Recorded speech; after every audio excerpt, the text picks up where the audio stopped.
kemalasan sulit diperbaiki, cukup banyak orang tua yang datang ke rumah sakit saya dengan membawa anak-anak mereka. Aneh sekali, nilai anak saya terus menurun tanpa alasan apapun.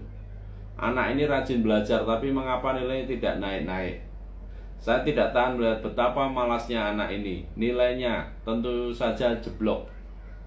Lalu saya melakukan tes psikologi, tes IQ, dan tes bakat terhadap anak-anak tersebut untuk menggali penyebab buruk nilai mereka. Dari ketiga tes ini, tes psikologis adalah tes yang paling penting. Jadi buat Bapak Ibu yang dirinya sendiri masih malas, ya bisa jadi Anda ada penyakit psikologi. Nah, kita akan bahas, teman-teman. Berdasarkan dari hasil tes psikologi, penurunan nilai secara drastis pada anak-anak tersebut dimulai ketika mereka memasuki SMP. Di fase ini, mereka juga mulai sering marah dan gelisah, serta terjadi peningkatan depresi. Umumnya hal ini terjadi akibat disiplin berlebihan, termasuk hukuman fisik yang mereka terima. Selama ini untuk mengatasi kemalasan hanya disembuhkan di permukaan saja, ya, belum menyeluruh. Nah, apa yang harus dilakukan ya? Sementara teman-teman harus tahu kemalasan itu apa sih? Ya? Kemalasan adalah bawaan. Di masa lalu orang berpikir bahwa manusia tumbuh dari kondisi kosong. Namun sering dengan semakin seriusnya penelitian terhadap DNA dan gen, semakin jelas bahwa kepribadian manusia tidaklah kosong. Sebagaimana ada orang yang tinggi dan pendek, ada yang mancung dan pesek ya teman-teman. Menurut teori Big Five Personality, kepribadian manusia terbentuk berdasarkan 5 faktor: ketertarikan, kepedulian, kesungguhan, keakraban, dan keterbukaan. Ya. Jadi kita ada 5 faktor ya teman-teman yang mempengaruhi personality manusia. Yang pertama adalah ketertarikan. Jadi Anda punya rasa ketertarikan nggak? Kepedulian, kesungguhan, keakraban, dan keterbukaan. Oke, thank you buat teman-teman yang sudah hadir. Ada Armiati, Dini Andini, teman-teman yang lain, Aceh, Imo Cyber, dan sebagainya. Silahkan. Musfiratul Jannah, assalamualaikum warahmatullahi wabarakatuh. Bone Sulsel hadir. Oke, thank you Bone. Umi Yahya, thank you. Ya, kita lanjut ya teman-teman. Yang belum saya sapa, silakan banyak komentar, nanti pasti saya sapa. Yang mau tanya-tanya juga boleh ditulis di kolom komentar. Jadi orang malas itu cenderung memiliki angka kesungguhan yang rendah. Anda bisa tebak kenapa mereka malas, namun ada satu hal menarik, yaitu angka kepedulian mereka akan terlalu tinggi atau terlalu rendah. Jadi kalau mereka kepeduliannya terlalu tinggi, mereka akan cemas dan tegang, teman-teman, sehingga tidak bisa konsentrasi. Sebaliknya, kepedulian yang terlalu rendah membuat seseorang sangat optimis dan tidak punya kekhawatiran. Angka kepedulian yang rendah dan angka kesungguhan yang tinggi akan saling melengkapi dalam membuat seseorang tidak takut dan perencanaan yang baik. Seperti itu, teman-teman. Kasus yang lebih serius adalah mereka yang tidak hanya memiliki angka kesungguhan dan kepedulian yang rendah, tetapi juga ketertarikan yang tinggi. Orang seperti ini lebih suka berada di luar ruangan. Ia pun bisa tetap bersikap santai meski ada yang marah dan mengomelinya. Ya, oke teman-teman. Jadi kemalasan itu adalah kebiasaan. Jadi yang buat teman-teman tadi sudah feelingnya wah saya itu orang malas, itu karena kebiasaan.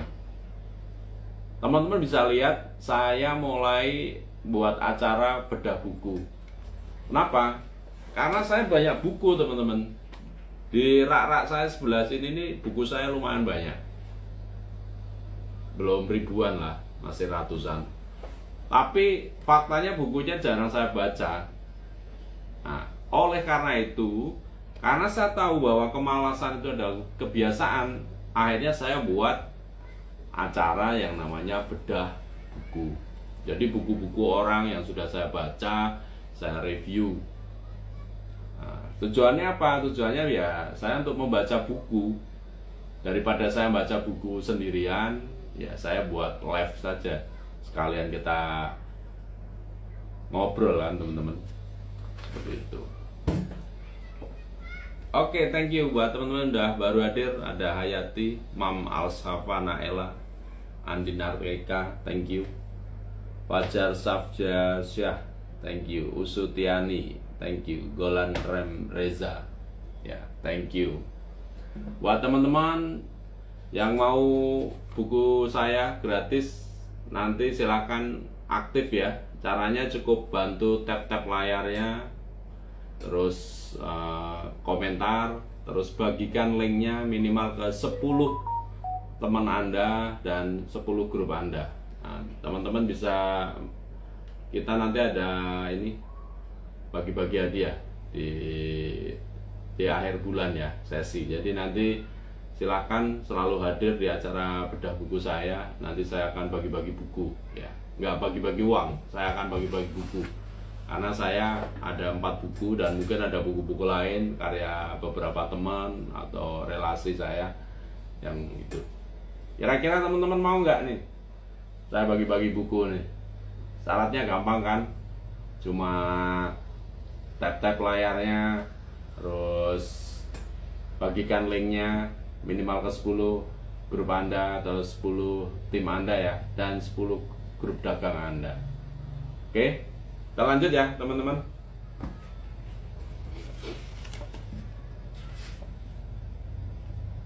Jadi kebiasaan diri itu menyebabkan jaringan neuron yang di otak terkait dengan kebiasaan ini. Dulu ingatan, memori sepertinya dianggap sebagai psikologis ya teman-teman. Contohnya mencari jalan. Ketika baru pindah, Anda harus benar-benar cermat saat mencari jalan. Tetapi jika sudah terbiasa, Anda bisa pulang ke rumah sambil memikirkan hal yang lain. Prinsip yang sama juga terjadi ketika seorang anak belajar menulis dan ketika orang dewasa belajar menyetir. Setelah terbiasa, tubuh akan mengingatkannya. Sama seperti ibu-ibu juga ya, yang hari ini hadir. Saat Anda sambil masak, Anda juga bisa main HP. Benar nggak teman-teman? Main HP. Atau bisa melakukan hal-hal yang lain juga. Cari satu ini. Ya.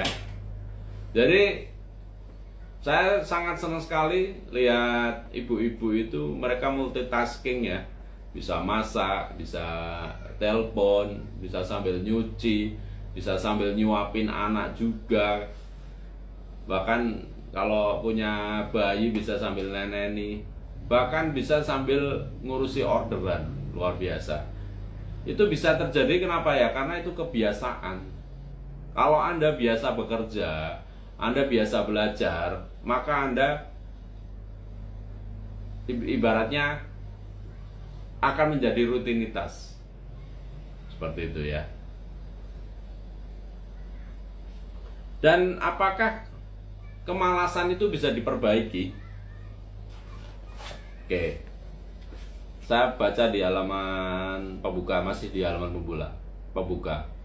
Sama seperti langkah awal mengatasi semua masalah, menganalisis dengan yang benar penyebab kemalasan ya teman-teman. Di awal sudah saya sampaikan bahwa banyak kasus kemalasan yang berkaitan dengan kepribadian bawaan. Ini bukan sekedar sifat malas, melainkan gabungan berbagai unsur kepribadian yang membentuk masalah emosional sehingga berlanjut pada kebiasaan malas. Ya, ini ada Busari, hidup kaum perempuan. Yes, luar biasa. Tari Nizam, sambil masak, makan malam, sambil nonton Pak Bos. Yes. Kalau bisa sambil prospek Bu ya. Jadi malam-malam enak prospek. Asmiati, waalaikumsalam. Bone Sulsel hadir, thank you Bu Asmiati. Bantu tap layarnya ya Bu. Terus bagikan linknya ke minimal 10 tim dan 10 grup dagang. Umi Yahya, thank you. Yuk, bantu tap lagi layarnya minimal 100 kali ya. Di tap lagi. Sudarsana Profit, thank you sudah hadir. Ya. Itulah masalah kemalasan. Nah, kira-kira teman-teman mau nggak rasa malasnya diperbaiki biar mulai rajin? Siapa nih yang punya sifat malas dan mau lebih rajin lagi? Yang mau silahkan tulis di kolom komentar ya. Saya mau Pak lebih rajin lagi. Silakan yang mau lebih rajin lagi bisa tulis di kolom komentar.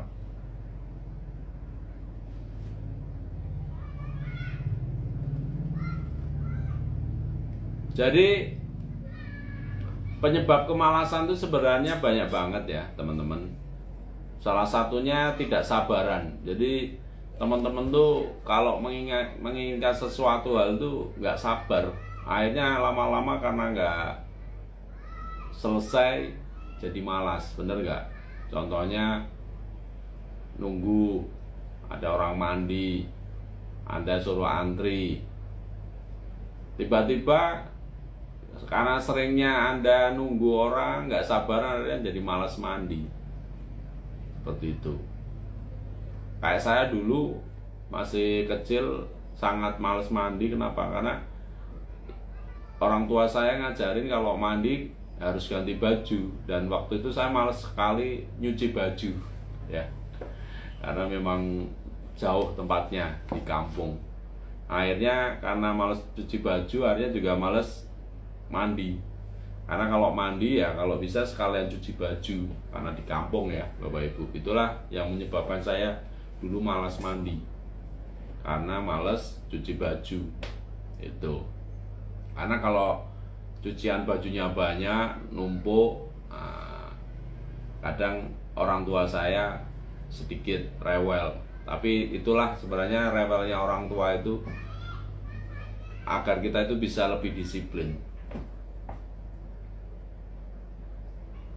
Ya, oh ini ada Pak Haji Dipa, sambil tangani pasien, ngobrol, sambil prospek, sambil live dengan Pak Bos ya. Thank you teman-teman ya yang sudah hadir nih.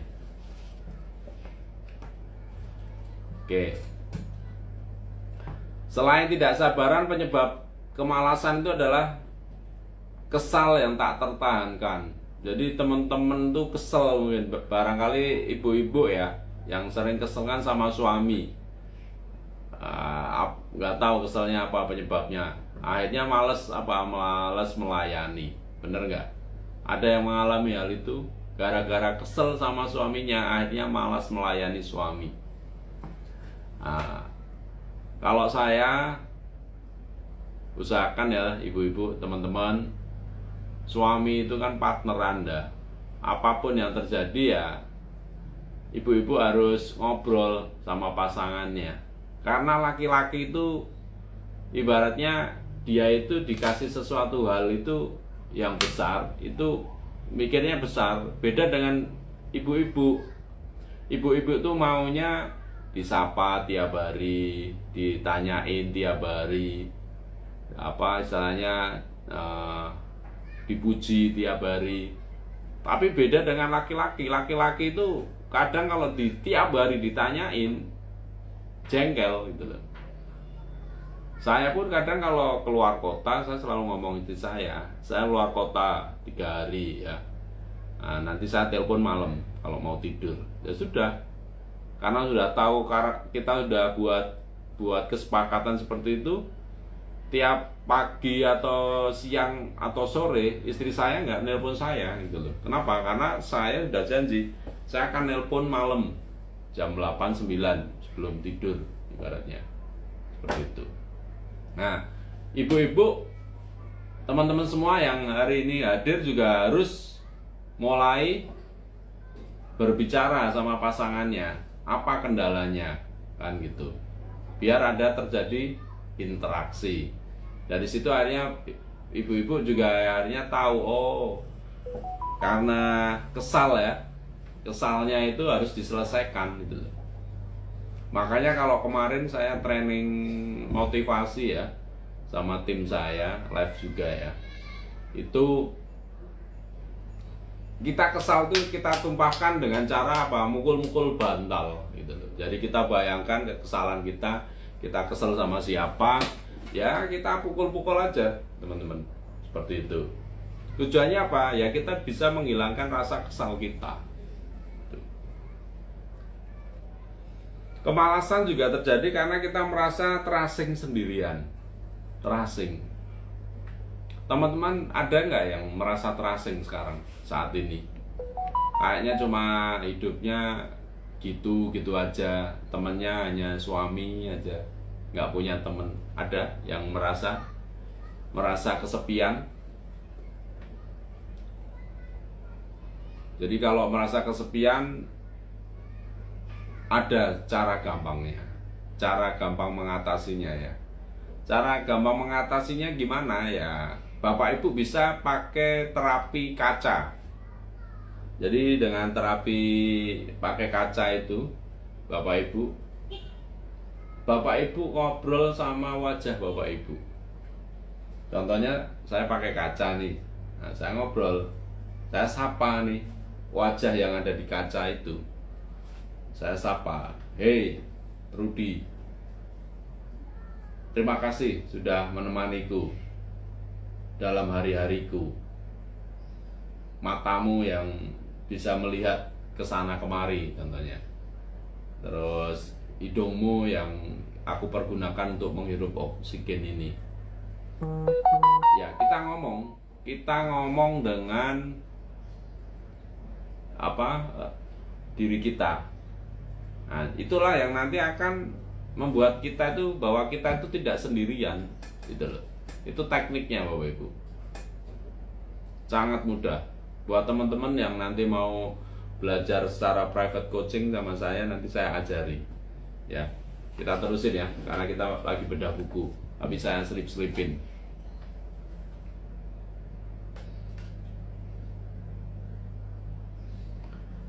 Terus yang kedua, cara menyingkirkan hambatan yang meredukan tekad. Sulit melakukan hal yang sama ya Bapak Ibu, sama terus menerus. Jadi seringkali kita itu melakukan hal-hal yang sama terus menerus, itu males. Ibaratnya pekerjaan ya yang membosankan. Kalau ditanya, Pak Rudi buat konten bosan nggak? Ya bosan gitu loh. Tapi sebenarnya saya buat konten tuh nggak tiap hari teman-teman. Jadi saya taruhlah buat konten selama sebulan. Nah itu saya bicara mungkin 1 hari 2 hari, saya nge-shoot videonya. Itu untuk 1 bulan tuh. Gitu. Yang hari-hari ya seperti ini live yang harus konsisten ya live seperti ini teman-teman. Kalau buat video itu sebenarnya saya nggak tiap hari teman-teman. Itu bisa 1 hari kita buat 30 video, setelah itu baru kita edit dan kita share tiap hari. Cuma yang kayak live seperti ini ya harus kita lakukan tiap hari Bapak Ibu. Bisa jadi sih sebenarnya saya take dulu, setelah itu saya putar. Tapi kan hubungan emosionalnya kurang. Seperti itu. Jadi selalu ada godaan saat hendak melakukan sesuatu ya. Manusia pengganggu pasti ada, banyak sekali. Nah, siapa aja sih manusia pengganggu itu? Ya salah satunya ya artis-artis film itu. Jadi Bapak Ibu sibuk nonton film ya, akhirnya ya males. Nah, jenis manusia pengganggu yang pertama adalah manusia pengisap. Dalam suatu rumah tangga pasti ada yang bertugas mencari uang dan ada yang akan memakainya. Orang yang memakainya mungkin tidak akan terlalu peduli dengan hal itu. Tetapi orang yang mencari uang bisa menjadi sangat skeptis saat dia menyadari kenyataan tersebut, Bapak Ibu. Percuma aku bekerja keras, pada akhirnya mereka yang menderita akan terus menderita. Nih gambarnya wanita yang melompati orang-orang. Dia semangat sekali mengejar impiannya. Nah, pertanyaan Bapak Ibu yang ada di sini, semangat gak ngejar impiannya? Dan apa kendalanya? Ya, hari ini kita bisa sharing ya, kita bisa bedah juga. Jadi kita nggak hanya satu frekuensi, saya yang ngomong aja. Bapak Ibu bisa tanya, tulis di kolom komentar, nanti saya akan bedah ya, seperti itu. Ada juga tukang pamer. Aku tidak khawatir soal pekerjaan, backingan ibuku kan bagus, pasti ya bisa mencarikan tempat untukku di perusahaan besar. Ada kan tukang pamer. Ada juga manusia egois. Dalam suatu kelompok pasti ada satu orang yang hanya mementingkan dirinya sendiri. Itu juga bikin males, Bapak Ibu. Itu. Terus manusia yang terlalu banyak bicara. Pembual membuat pendengarnya lelah dan membuang banyak waktu. Seperti itu. Jadi kalau kita, yang selalu saya bilang, kenapa Tuhan menciptakan dua mata, dua telinga, satu mulut? Tujuannya agar kita lebih banyak mendengar, lebih banyak melihat, dan sedikit untuk bicara. Nah, hari ini saya bicara ya karena saya jadi pembicara gitu. Cuma kalau saya lagi belajar atau ketemu orang, saya lebih banyak mendengar.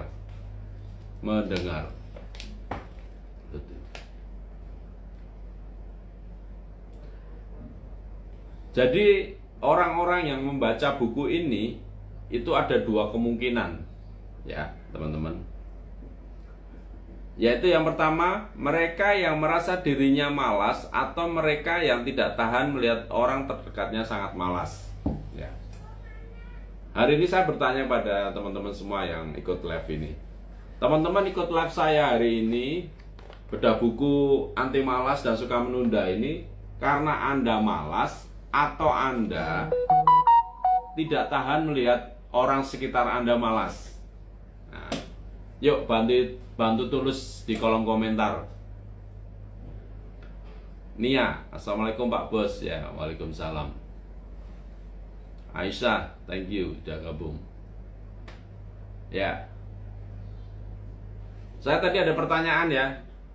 Anda hari ini hadir di acara live saya ini karena Anda malas, atau Anda sudah tidak tahan melihat orang di sekitar Anda itu malas?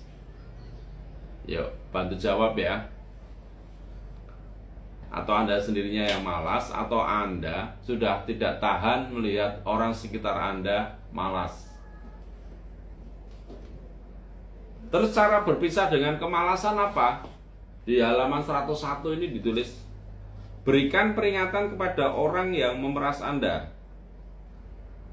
Katakan dengan tegas bahwa Anda tidak akan lagi menggunakan baik uang maupun tenaga Anda untuknya, dan tunjukkan dengan perbuatan. Itu yang pertama. Tari Nizam, tidak tahan melihat orang sekitar saya malas, termasuk orang yang kita bina Pak Bos. Yes. Ya, nggak apa-apa Bu, sabar ya Bu. Hindari orang yang congkak dan egois di hadapan Anda. Hati-hatilah agar tidak terikat dengan mereka, dan kalaupun harus mengerjakan sesuatu bersama mereka, bagilah tanggung jawab. Buatlah alasan untuk menghindar ketika seseorang yang banyak bicara mulai membuka mulutnya. Oke. Nah, kita langsung aja ya, gimana caranya dari pemalas menjadi pekerja keras. Ini halaman 159. Jadi saya loncat-loncat ya bacanya Bapak Ibu, karena memang kalau saya baca itu nggak semua saya baca, biasanya yang menarik-menarik. Teknik membaca itu Anda baca yang menarik.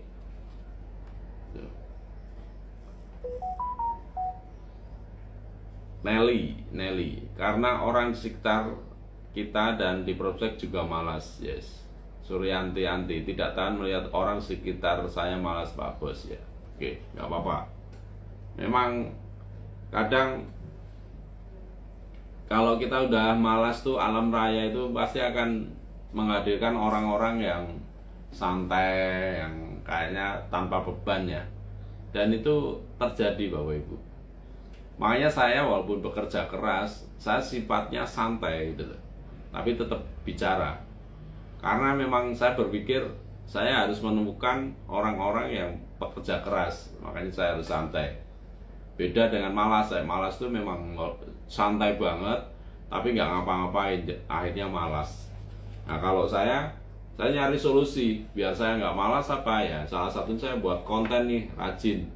Tujuannya apa? Tujuannya biar saya belajar dan sharing, seperti itu teman-teman.